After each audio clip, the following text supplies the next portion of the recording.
8 months before its mandate was set to expire, the Department of Government Efficiency, DOGE, has quietly vanished.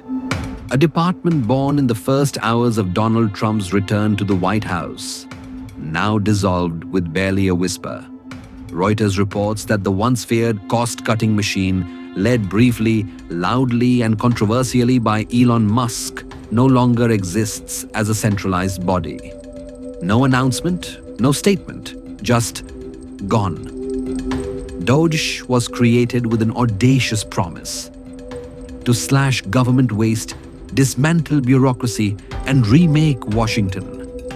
Musk claimed he could cut $2 trillion from federal spending, nearly a third of the entire budget.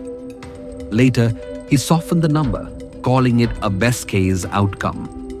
But in those early months, he embodied DOGE's mission with uncompromising theatrics, bragging online about feeding USAID into the wood chipper. Then, as quickly as he entered, he exited, leaving the administration in May. Now, the man overseeing the US government's workforce, Scott Kupor, confirms what insiders had whispered for weeks. That doesn't exist. The government-wide hiring freeze? Over. Targets for mass workforce reductions? Gone. Kupor says there is no longer any requirement to shrink the federal workforce, but the human cost of DOGE's blitz lingers. According to the Partnership for Public Service, over 211,000 civil servants left through firings, forced relocations, or a new deferred resignation program.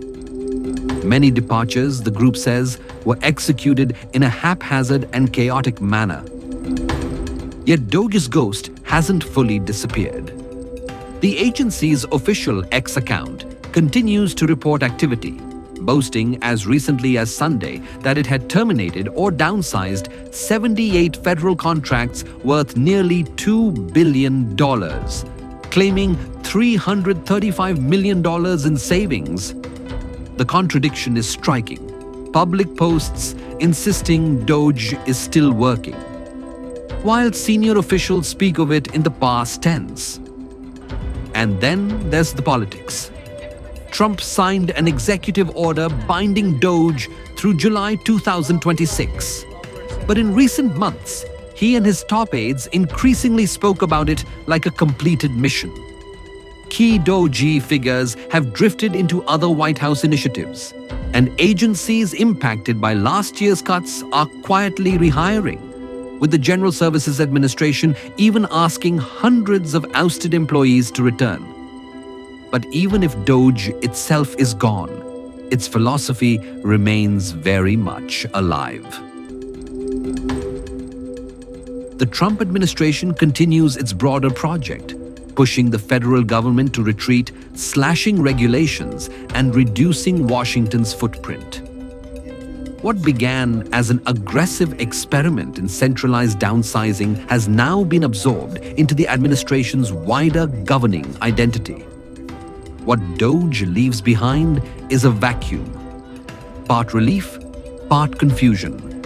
A federal workforce still reeling from the most dramatic contraction in modern history. An administration that dismantled its own signature reform tool.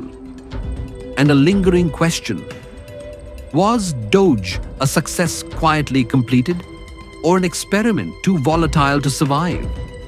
Behind the chainsaws, viral posts, and eye-popping numbers was a deeper gamble. How far and how fast can a government shrink before it begins to break?